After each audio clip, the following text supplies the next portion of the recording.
Olá, está no ar mais um programa Direto ao Ponto. Vamos falar hoje sobre um tema muito importante que é alho e cebola, que contém selênio, que é muito bom para a saúde. E para falar sobre isso, ninguém melhor do que o presidente das duas associações, a de alho e de cebola, que é o Rafael Corsino. Seja bem-vindo, Rafael. Muito obrigado, é um prazer enorme estar aqui e tirando todas as dúvidas aí das pessoas que estão nos vendo agora. Agora, vamos falar, né, no caso dessa importância do alho e da cebola. O brasileiro, ele consome bastante alho e cebola? Como é que é isso? Tem aumentado ou não? Veja bem, o alho, o nosso consumo é 1,5 kg habitante ano. Então é um consumo muito baixo quando você compara com países da Ásia, como a própria China, né, que consome acima de 8 a 10 quilos habitante ano. E no caso da cebola, a mesma coisa. O nosso consumo é um dos mais baixos dos países do mundo. Nós consumimos em torno de 8, 9 quilos habitante ano. Então, tem um espaço muito grande para se trabalhar em cima dos benefícios que a cebola e o alho, além da culinária... A gente consome quanto por ano? 1,5, você falou? Não, 1,5 kg habitante ano, no caso do alho. Ah, tá. Aproximadamente 30 milhões de caixas de alho de 10 quilos. E a média mundial, quanto que é? Ou assim, países asiáticos assim? Então, os países asiáticos, se pegar a própria China, é em torno de 8 quilos, né, a habitante. É muito, muito maior o consumo. Se pegar a Espanha, são aproximadamente 4 quilos habitante. Então, nós temos um espaço muito grande para trabalhar o consumo.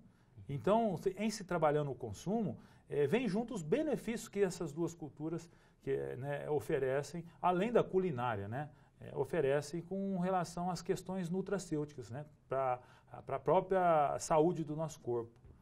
Não, por exemplo, eu estava estudando, vendo que no caso do alho e da cebola, eles quando triturados, ou seja, picados, ele tem que sofrer um processamento ali, né? Eles soltam a substância que ela combate um monte de maus à saúde, aquela coisa toda, né? Então, por que isso não é divulgado mais? Então, é preciso, né? É tal de alicina, né? Que eu acho. A alicina é uma substância que está presente no alho, né?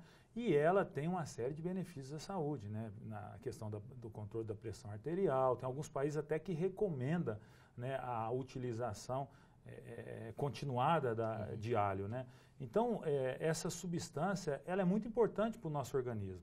Então, o consumidor, na maioria das vezes, isso não é divulgado, né? Mas a nossa luta é justamente para, através dos nossos cobertores, né, vamos dizer assim, a CNA, a Confederação Nacional da Agricultura, as pessoas, as entidades que estão acima da gente, através dessa parceria e com o próprio governo federal, passar a divulgar mais os benefícios da cebola, os benefícios do alho, para que a população brasileira possa entender e aumentar o consumo para o seu próprio benefício, né? Agora, isso também é uma questão de hábito, né? Por exemplo, eu vejo que tem pessoas que não gostam muito de alho, você coloca alho na comida e começa a reclamar. Eu, por exemplo, como disse, eu não como um dente de alho por dia, eu como uma cabeça de alho. Eu acho que estou entre esses que comem bastante quilos de alho por ano. Agora, não seria uma coisa de se trabalhar mais nas escolas, com o governo, na merenda escolar, para que a pessoa cresça acostumada. Quem não está acostumado, depois, quando de velho, você botar o alho para dentro, de repente ele dá uma certa, já é um pouco forte, né? É verdade. Tudo que a gente trabalha na base, desde, né, da criança na escola, tem o mesmo efeito da educação, né? Então, em se trabalhando na base, acostumando, criando essa cultura do consumo, é muito mais fácil depois, quando adulto, né, ela passar a ter esse hábito. E é verdade, né? Tem muitas pessoas que eu conheço, né, do meu próprio relacionamento, que não come alho e cebola, né? É igual o coentro, né? Tem pessoas que não... Agora, por exemplo, o que é interessante que você pega o alho e a cebola, elas têm selênio. Então, se fala muito, por exemplo, do benefício, por exemplo, o negócio de riscos, a questão imunológica, a questão de riscos de tumores, então são ricos em vitamina C, antioxidante, no caso alho e cebola, quer dizer, a gente fica tanto atrás disso aí, se fala tanto em saúde, as pessoas comem castanha, por exemplo, né? Castanha do Pará, ou mesmo as castanhas por causa do selênio, e no alho e na cebola tem, e muitas vezes tem gente que nem sabe que tem, né? Então eu acho que realmente essa divulgação é muito importante. Eu acho que nós assumimos a presidência da ANACE recentemente, da Associação Nacional dos Produtores de Cebola, no mês de abril. E assumimos a ANAPA, Associação Nacional dos Produtores de Alho, em 2008. mas nunca conseguimos uma estrutura financeira para que a gente pudesse ir para a mídia, fazer divulgação. Então a gente tem uma dificuldade muito grande. Nós conseguimos nos organizar, agora a cadeia da cebola estamos organizando, está chegando num ponto, né, que já é aceitável. Hoje nós já temos uma representação muito forte, uma influência bastante considerável junto à sociedade, ao governo. Então é importante, né? É importante que a gente consiga se fortalecer financeiramente a fim de fazer esses eventos e mostrar os benefícios que muitas vezes a gente não consegue atingir. Trabalhos de formiguinha que não consegue levar a toda a população brasileira. Eu quero falar mais um pouquinho sobre a questão que eu vi aqui, que o Instituto Feitos, né, no caso na Itália, comprova que o indivíduo que consome maior quantidade de alho e cebola, cerca de 22 porções por semana, corre o risco menor de desenvolver alguns tipos de câncer, como de boca, laringe, esôfago, colo, mamas, ovários e rins. O benefício da graça é uma substância chamada alicina. Que é engraçado, você fala alicina, mas parece, pelo menos o que está escrito aqui, que tem nos dois. Um composto sulfuroso presente nesse alimento.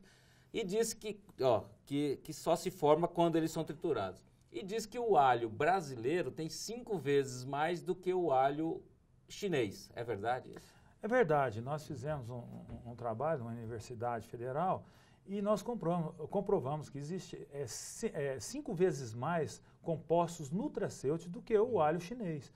Além disso, o alho chinês, a gente sabe que os solos da China, eles contêm muito metais pesados, e isso a gente não tem ainda uma comprovação de estar contaminado ou não, mas é um alho de baixa qualidade, ainda com risco que a gente não mensurou ainda. Então, quer dizer, nós estamos fazendo todo um trabalho para divulgar a qualidade do nosso, e nós temos comprovadamente 5 vezes, você precisa de 5 dentes do alho chinês para conferir o mesmo sabor de um dente do alho nacional. Mesmo poder nutricional. Mesmo poder nutracêutico e também de sabor, né?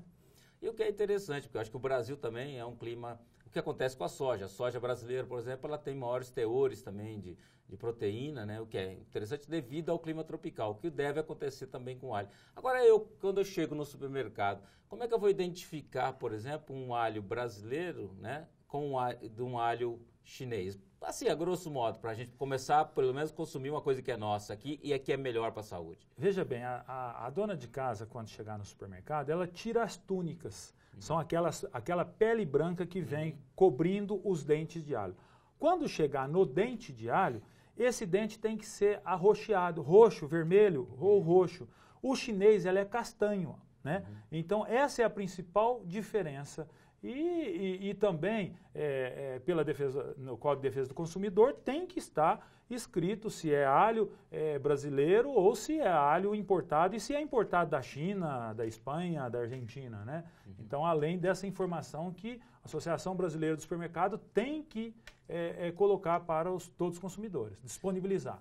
Agora, o alho, vocês acham que o brasileiro não consome mais porque ele é caro no Brasil, ou qual é? É a questão de hábito mesmo? Veja bem, quando você fala que o brasileiro, a média, consome 1,5 kg habitante ano, então 1,5 kg, se for R$20 o quilo ele pagar, ele vai gastar R$30 num ano para consumir um produto, um remédio, né, um remédio natural, ainda vai dar sabor ao seu alimento. Então isso praticamente é desprezível. Agora, nós passamos por 2 anos mais ou menos, com 2 quebras consecutivas do maior gigante que é a China. Então eles tiveram problema climático. Como eles que abastecem o mundo de alho, isso teve um impacto direto no mundo. Não foi só no Brasil que o alho permaneceu por alguns anos com preços mais elevados. Agora, veja bem, esse ano já voltou ao normal, está na casa de 10, 12 reais o quilo no supermercado.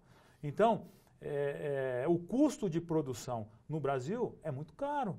O nosso custo de produção está em torno de 75, quase 80 reais. É o custo praticamente de importação hoje do alho chinês. E veja bem, nós temos ainda o dumping, a correção do dumping que a China pratica no mercado brasileiro, e nós temos a correção de mais 35% do imposto de importação. Mesmo assim, a China coloca ao custo de produção do nosso alho e ainda lá eles têm lucro. Ou seja, o dumping é seria o quê? Porque no caso eles têm condições de produção na China, por exemplo, como é o caso do trabalho infantil ou custos muito baixos lá, e por isso tem uma taxação, é isso que seria? O dumping, assim, falando de uma forma bem simplória, é quando ele coloca o alho aqui no Brasil abaixo do nosso custo de produção. De uma maneira bem simplória, né? Então, isso é uma prática desleal, né, de mercado, e para isso existem as barreiras legais para você anular essa prática desleal. E quais são elas? A tarifa antidumping. Então, o Brasil usou dessa medida contra a China desde 1996. Só que desde 1996, os importadores traziam sem pagar essa tarifa, através de liminares. Entendi. Né? Fel, só um minutinho, nós vamos um breve intervalo e já voltamos, não saia daí.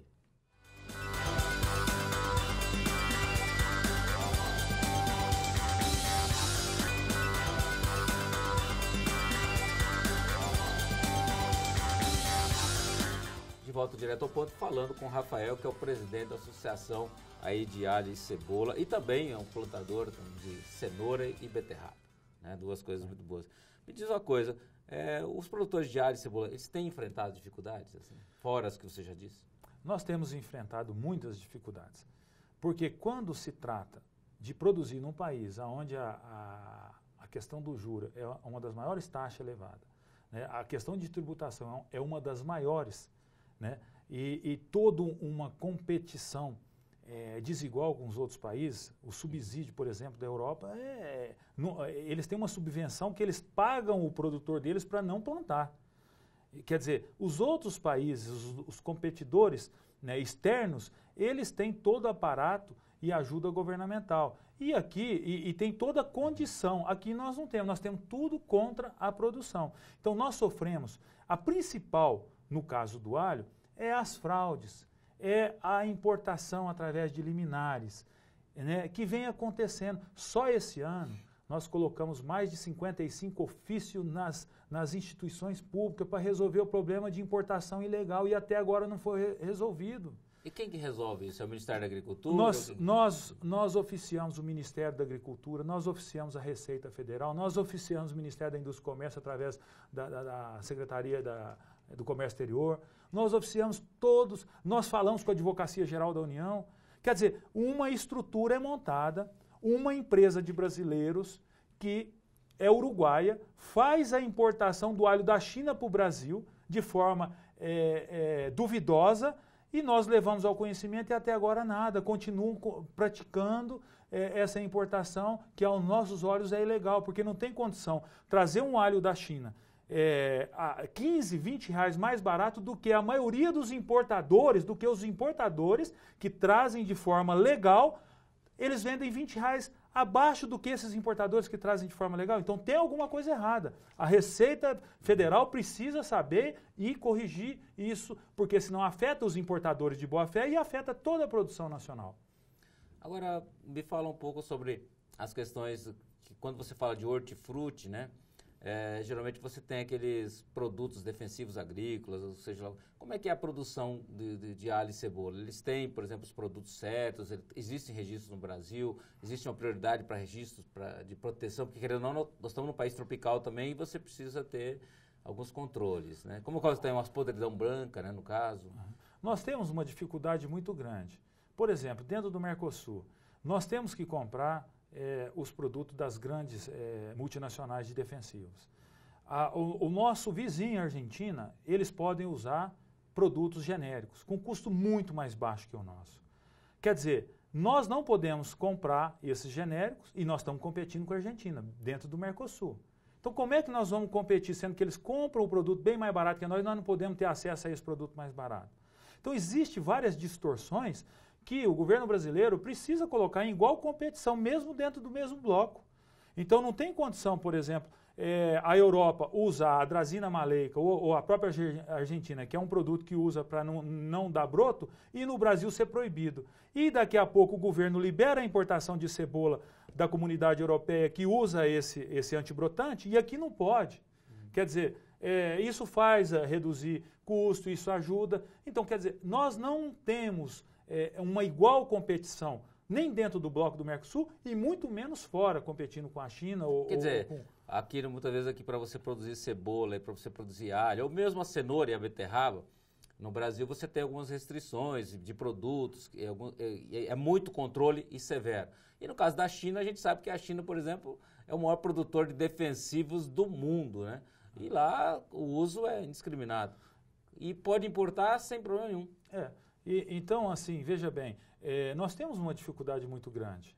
Na cadeia da beterraba, nós não temos inseticidas. Na cadeia da cenoura, a dificuldade de inseticida registrado, da cebola, do alho, da batata. Então, nós temos, até tem um projeto do Minor Crops, que estão trabalhando para essas pequenas culturas, mas ainda nós não temos produtos registrados para a gente utilizar, ou seja, estaríamos de forma até, os produtores do Brasil inteiro, não têm esse apoio governamental. Por quê? Porque as multinacionais não têm interesse de fazer registro para pouco volume, ela quer trabalhar com grande volume. Em função também, olhando o lado delas, de ter uma burocracia muito grande para se conseguir o registro e de ser muito caro. Quer dizer, uma coisa amarra a outra e quem sofre é o produtor. Então nós temos a Anvisa, né, quem rege toda essa questão, mas nós temos toda essa dificuldade nessa área de utilização de defensivos, né?